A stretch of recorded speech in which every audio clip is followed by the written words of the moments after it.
In the heart of Mehrauli, where Delhi's story first took shape, lies Hauz-e Shamsi, a silent witness to 8 centuries of history. Built in 1230 by Sultan Iltutmish, this ancient reservoir once nourished pilgrims, quenched travelers, and reflected the harmony between people and nature.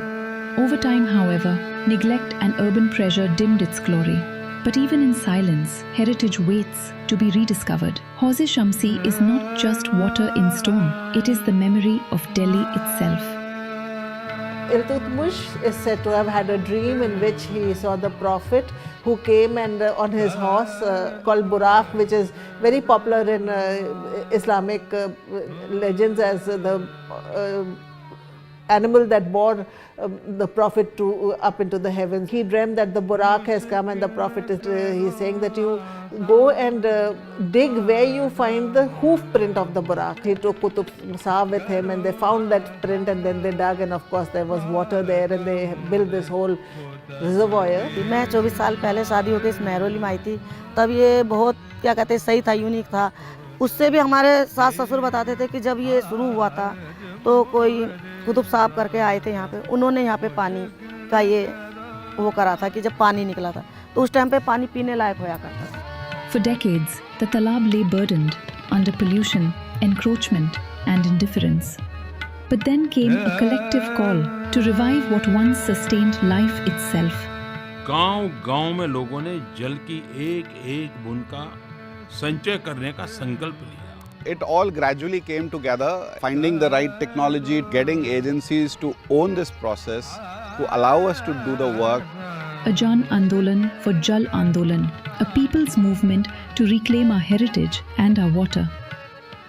Guided by the vision of the Ministry of Jal Shakti, the restoration of Shamsi Talab became a shining example of the whole of government approach. The Ministry of Culture and the Archaeological Survey of India preserved the surrounding monuments. The Delhi Development Authority managed the land and ensured sustainable landscaping. The Delhi Jal Board and the National Mission for Clean Ganga brought in technical expertise from treated water inflow to aeration and biofiltration.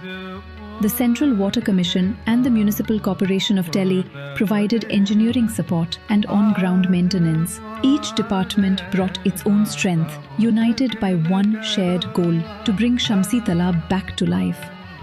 India has a very large, old tradition of ancient water wisdom and water bodies. And our water bodies are critical in terms of managing our water resources, ensuring our groundwater levels, to ensure that there is enough water available for people's lives and livelihoods.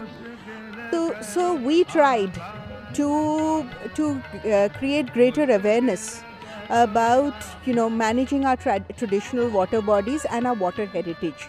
At the Shamsi Talab in Mehrauli, which is an important water heritage structure, to try and create awareness and also create a template as to how the community and people can mobilize around water bodies, so that the water bodies are kept clean, they are preserved, and their importance is sort of embedded in people's consciousness. शमसी तालाब में seats के बाद कुछ guideline हुए, MOU sign होने के, उसमें चीज़ें लिखा हुआ है बिल्कुल क्लियर कि क्या चीज़ करना है और कितना करना है। प्रॉपर सफाई हो, मेंटेन हो, कंजर्वेशन पार्ट हम करते हैं। जैसे 2018 के अंदर हमने कुछ कंजर्वेशन किए थे कि टैंक में चाहते कुछ वो दीवार ख़राब थी, उसको रिपेयर किया था। रिपेयर करने के पश्चात उसकी जो रेलिंग थी वो रेलिंग सही की थी, क्या कि लोग कचरा फेंकते थे उसमें। जब MOU इनके साथ हुआ था उसके साथ साथ मैंने आपको बताया कि MCD है, DD है और भी एजेंसी इसमें आके मिलजुल के काम करना चाहते हैं। If you look at Delhi Master Plan, it talks about good number of water bodies, right? And they happen to be around 800 so, and many of them don't exist. There is an urgency to look at these water bodies one by one. This one experiment, although a bit small, symbolizes the way things can be changed. Every city is impacted in terms of water bodies. Through them, I am also contributing a bit in this effort. Some of the historians of Delhi, Rana Safi in particular, who called out for saving this fast-dying Hauz-e Shamsi.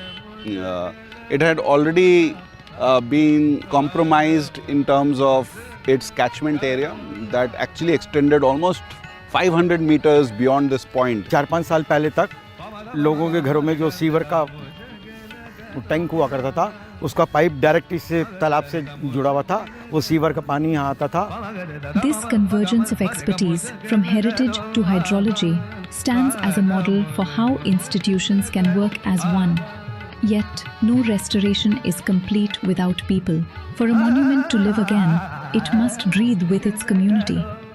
एक community हमने develop की यहाँ पर, जहाँ पे सभी लोग मिलकर बच्चों को, बड़ों को, सबको शामिल करके हमने कोशिश करी, तो धीरे धीरे परिवर्तन आया।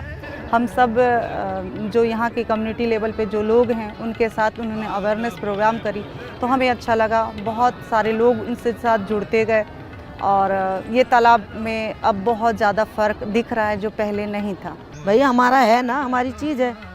हम अपने घर में कूड़ा फेंक रही है, हमारा घर है। अगर तुम अपने घर में कूड़ा रख सकते हो, नहीं रख सकते ना, बदबू आ जाती है, तो इसमें क्यों फेंक रहे हो? From historians to homemakers, from experts to everyday citizens, everyone found their reflection in the waters of Shamsi Talab. Together, they didn't just restore a site, they renewed a sense of belonging. Today, as the project is formally handed over by Seeds to the Municipal Corporation of Delhi and ASI, it marks not an end but a new beginning, a beginning of shared responsibility where citizens, institutions and government stand shoulder to shoulder in preserving Delhi's heritage and water. This moment signifies what collaboration truly means when vision meets action and action inspires community. Shamsi Talab has risen once more, a living symbol of how collective effort can revive not just a water body but an entire heritage. For the story of Shamsi Talab reminds us, when we conserve our past, we secure our future.